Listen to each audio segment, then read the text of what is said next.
All right, here's a question on celibacy, okay? I understand, right, that celibacy, we could say, is a small t tradition. I go to an Eastern Catholic church. My priest is celibate, but many aren't, and we can have priests who are married. I got a bit more of a specific question for you, though. I want to know how to reconcile sort of what Cardinal Sarah had to say in his recent book, From the Depths of Our Heart, Priesthood, Celibacy, and the Crisis of the Catholic Church, with the legitimacy of married priests.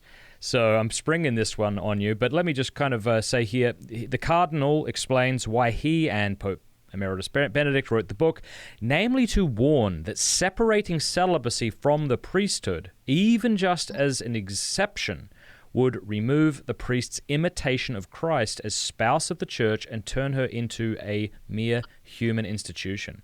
How do we reconcile that with the legitimacy of married priests in the East and in the West, say from converts from Anglicanism? Gosh, so you're almost asking me to give an apologia for married clergy, is what the question sounds like. So it's important that we separate this from, say, the women's ordination question. Women's ordination is something, as I said, St. John Paul II taught, is not something that can change.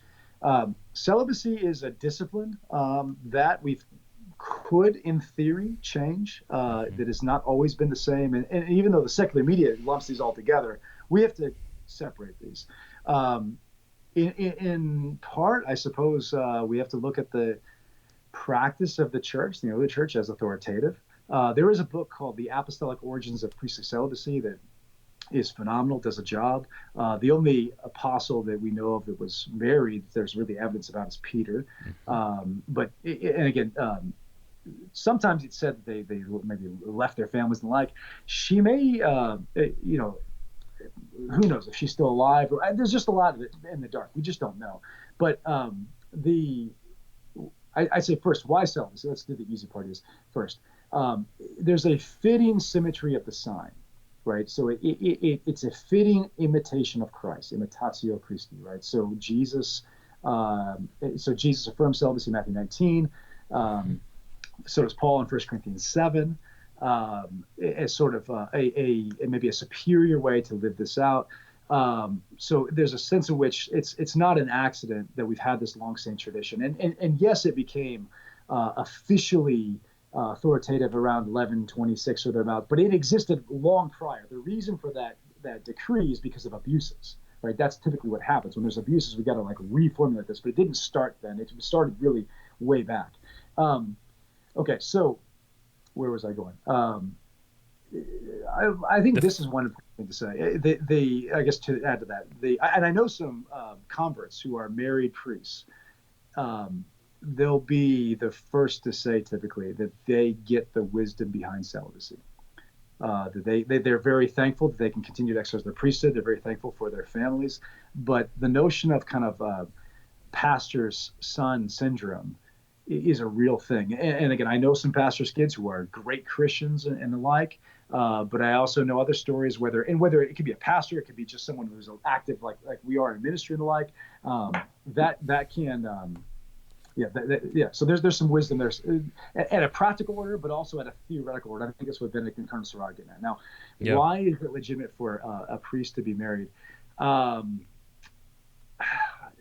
I guess you're asking me to defend a harder one. I think because the only answer I can really give you is the understanding and really you're always needing the present magisterium, not just scripture and tradition, but scripture, tradition, and the magisterium to help you sort out what is authentic tradition from what is just simply small t.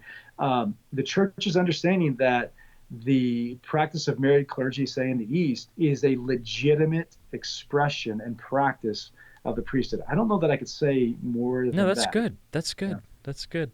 I appreciate that. Yeah, it certainly does. I remember speaking to a priest who said to me, like, it's really bloody difficult having a family. Like, this was a married priest, and he said, like, when I get a call in the middle of the night from the hospital and my child's sick, like, who do I go to? There's a legitimate issue there, I think. Yeah. I also think that, like, as I was speaking, I had an interview with Dr. William Lane Craig recently, and we went back and forth on priestly celibacy, and I got the impression that he had this idea that in order to be effective with, in evangelization, your only option is to be a priest. In other words, it's priests who are on the front lines and the rest of the lay people. Now, he didn't say this explicitly, so I don't want to put words in his mouth, but I kind of got that impression. And I wanted to say, like, I reach way more people than most priests do just through this podcast. And you, Andrew Swafford, probably reach a lot more people. So it's not as if in order to be effective in evangelization, I got to be a priest. Totally. And is that not old? And I don't mean to pin this on Craig, but to think that way, is that not old school clericalism? Yeah. That you can't be important unless you're a priest. And I think Francis was exactly right to say this push for women's ordination is falling into the trap of clericalism, that I can't be important unless I am a priest. I think that's exactly right. Well, if I could just add one thing to this discussion, when Jesus and John Bergs was done some good work on this. Matthew 19:26 speaks of eunuchs for the kingdom. There are some who are present eunuchs for the kingdom. Who in the world is he talking about? Because it's often said, well, celibacy is unnatural. It's anti-Jewish. This never makes sense in a Jewish context. But that's not exactly true. I think Jeremiah was celibate. How do we know that? Well, he said he's told by God not to take a wife. Oh, that'll do it. Yeah, right. So, I didn't know that. And he seems to have obeyed.